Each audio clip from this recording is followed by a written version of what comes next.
plakang sira na o seeding sira na.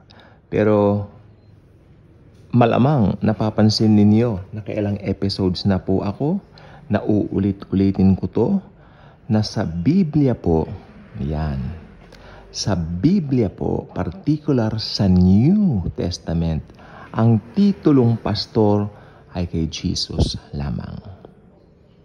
Alam po ba ninyo, meron akong ikukwento sa inyo. Yung pinanggalingan ko pong institutional church, yung pastor po doon, one time, napadaan sa isang place na kung saan nandoon yung co-pastor niya. Paano ba yun? Yung pastor niya, yung trinay niya. Tapos, ito palang pastor na ito, parang gumawa siya ng program.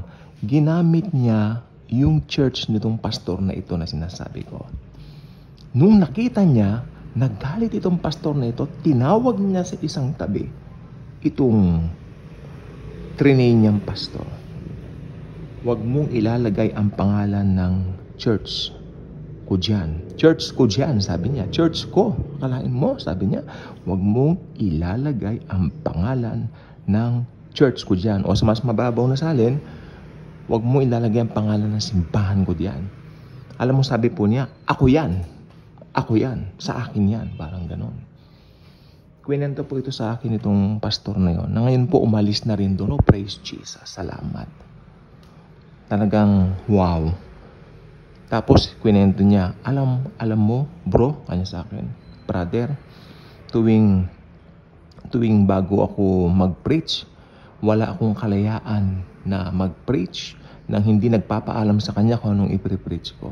Kaya umalis na siya roon at ngayon itong pastor na ito, masaya siya sa kung ano man yung calling niya na gawain, no? Kaya I would like to thank the Lord Jesus sa buhay din ito. Naging kaibigan ko po itong kasama ko pong umalis din itong taong ito na ngayon brother natin sa Lord, ano? Ano po makikita natin dito? Nakakita po ba kayo may naamoy ba kayong kayabangan? Din check. Ito po mga taong ito, naniniwala sila. Ako, don't get me wrong, galing po ako sa Bible school.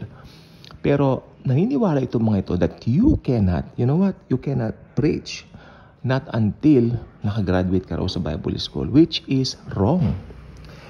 Ako po, may kaibigan po ako dito na nangangaral, nagtitinda lang po siya. Meron po siyang sa street, palamig, gano'n. Nagtitinda siya ng palamig, mga beverages. Pero, nangangaral po siya ng salita ng Diyos. Sabi niya, hindi ako nag-Bible school. Okay lang po yun. Mas malaki pong respeto ko sa inyo. Ako, totoo yun. Sabi ko, mas malaki pong respeto ko sa inyo. Ang mga tao dito, nire-respeto kayo kasi masipag po kayo. Ako, hindi nyo ginagawang para magpayaman. No? Kahit ang buhay nyo ganyan, kayo ang nire-respeto namin dito, sabi ko. Kaya, totoo po yun, siya ang nire-respeto ko. Nire-respeto ko lahat, pero itong taong ito na hindi nag-Bible school, ayan ang nire-respeto ko. Kasi talagang Holy Spirit ang nag-lead dyan to share the good news of Jesus. May nakalagay sa Bible, hindi niyo kailangan ng sino man na mag-lead sa inyo. Yes, tama po yun. Sapagkat pagdating ng banal na Espiritu, during that time, hindi pa dumarating syempre. The Lord was talking to His disciples. Diba? Sabi niya, papadala ko ang Paraclete, or should I say, ipapadala ko ang banal na Espiritu at hindi siya aalis sa inyo. So, mali po yung awiting, Come Holy Spirit. Diba? Tapos matutumbo ka. Ayun, yung pastor na sinasabi ko po kaninang mayabang na yun, ganun ang ginagawa niya, nagpapatumba-tumba. Tapos, nag-EGR pa, tinusok pa ako ng pako. O pati koronang tinik. Aray ako, napaaray po talaga ako. Tapos nag-iisip ako, needed pa ba yan? Hindi pa namatay na ang Panginoon? Ba't ano to? Tapos kung ano-anong program ang inaano niya. Yeah, ginagawa niya. Marami nang umalis doon, and I would like to thank the Lord for that. Jesus Christ is freedom. Galatians chapter 5 verse 1. Huwag kayong papayag na magpamanipulate sa mga ganyan. Kaya po ako nandito. Ako, sabihin natin, I am representing Jesus para sabihin sa inyo ang true freedom.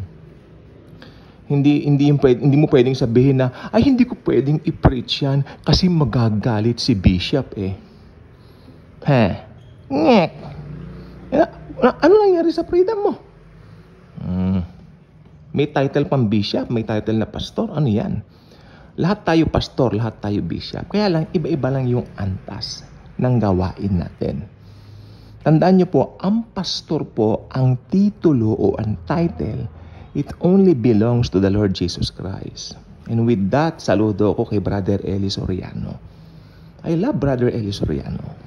I love his wisdom in the word of the Lord. Okay? So, marami ako natutunan din sa kanya noon, tsaka sa mga Baptist, no? Itong gusto ko pong sabihin sa inyo. Ang pastor na title ay sa Panginoong Hesukristo lamang po. Hindi yan pwedeng ikapit sa mga believers. Ano ang tendency? Ano nangyari nung ikinapit sa mga believers? Kayabangan, di po ba? Biro nga namin doon, kayabangan, overload. Di ba? Saan ka pa? I mean, kidding aside, no? Kidding aside po. Masarap pong malaya. Yung, ay baka magalit si bishop eh, pag iprinitch ko yan. Ano ngayon? Ba't siya magagalit? Amen? Alam mo kung ba't magagalit? Kasi, nagpapa-under ka doon. Diba? May umbrella pa. Ang alam ko lang umbrella, yung payong, pag mainit siya umulan. Walang umbrella sa Christianity. Basta ang tao na born again, nakakilala, they can preach. As long as led ng Holy Spirit. Alam mo, yung iba rito sasabihin, wala raw sa hulog, ito mga ganitong preaching. Okay lang, malaya naman kami. Sinasabi namin yung totoo. Kaya sasabihin nila, wala sa hulog, hindi raw organized, at ang Diyos daw, Diyos ng kaayusan, ganun. Knowledge na po ng tao ang kanilang pinapairal.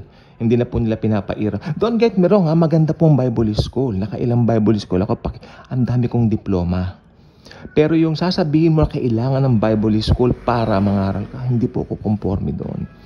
Yung nagtitinda ng beverages dito ng mga nangangaral siya. Sabi ko, kayo po ang nire-respeto ko. Ako sa lahat ng mga ngaral. Mahirap lang ako. Kayo po ang pinaka-respeto ko para kayong si Apostol Pablo. Sabi ko, kitang-kita ko siya sa inyo. Hindi po ba? At saka, syempre, ang mundo talagang tumitingin talaga. May malaki ka nga namang institutional church, yung gugustuhin nila, di ba? Pero itong matandang ito, sabi ng daddy ko, kitang-kita ko si Jesus sa matandang yan. Di ba? Tapos pag gabi, may mga tinda pa siya. Kaya sabi ko po sa inyo, ang mundo tumitingin talaga sa panlabas. Pero kung totoong mananampalataya ka, sabi ng Biblia, makinig pong mabuti. Sabi niya, itutok natin ang ating paningin sa langit, kung saan nakatira si Jesus. Hindi sa mga bagay ng mundo na lumilipas. Kita mo? Di ba? Sabi nga ng pastor na may kayabangan, yung iba lang dyan nakahawak na ng Biblia, mga ngaral na. Abay, syempre, nakahawak ng Biblia, ibig sabihin, leading ng Holy Spirit yun. Kaya mangangaral na, di ba? Ayun naman ang gusto ni Jesus mangaral tayo. Mag-share tayo ng good news. Anong gusto niya? Siya lang mangaral. What is that? Di ba? So, malapit na pong mag-rapture. Iba yung bago dumating man lang yung rapture. Naramdaman naman ninyo, malayo kayo. Hindi yung magagalit si Bishop pagka prinitch ko yan. Bakit magagalit? Paano nagpapa-under ka? May umbrella kayo eh. Diba? Hindi mo alam yung karamihan ng wisdom doon. Tinuturoan pa raw sila paano mga ng Hudyo. Ba't kailangan mo pong matutunan yung mga sa Hudyo? Hentil tayo, naligtas tayo sa grace. Pero don't get me wrong, kailangan din natin matutunan yung, siguro bahagya lang, pero hindi yung ginagawa. May nakita pa nga ako eh. Pumunta kami sa Malaysia eh. Doon, may conference po kasi doon. Then, may nakita ako doon talaga, nakadamit siya ng Hudyo. May pinatunog po siyang parang pakakak na, ganoon. Pinagtitinginan siya ng mga tao. Kami, nandoon kami. Grace Conference yun, ha? Grace Conference yun. Tumungo siya doon ng ganon. Tingin kami.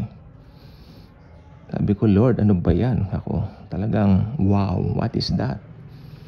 Ngayon, masarap po maging malaya. Sabi ng Biblia, panatilihin natin malaya. Dahil pinalaya na tayo ng Panginoon. O, lobat na tong telepono ko. Kaya, kung hindi pa kayo subscriber sa ating channel, I invite you to do so. Paki-click po ang notification bell. Paki-share ang video ito, ha. Please lang po i-share nyo ang video ito. Dahil marami po magbe-benefit. Alam nyo, ang gusto ko po, maraming lumaya sa mga ganyan na mga kawawa naman. Yung mga, yung mga taong nabihag siya. Yan ang term ko, nakabihag, natatanika lahat siya. Kawawa po talaga. Sabi nga nung pastor na umalis doon sa institutional church sa pinanggalingan namin, para akong pinanganak, ngayon lang ako pinanganak na parang nakalaya ako. Katagal na panahon ko nagpaalipin dyan, sabi niya. Yun ang term, bro. Inalipin ako dyan, sabi niya. Wow. Si Jesus ka ako, hindi ka aalipinin. Mamahalin ka ng Panginoong Jesus. Hindi ka niya aalipinin kailanman. O, hindi siya magagalit sa'yo kahit anong i-preach mo. Basta yung finish work lang. O, diba? So, mahalaga po, share this video. Sige po, naglolobat na itong telepono ko. Thank you, and Jesus truly loves us all.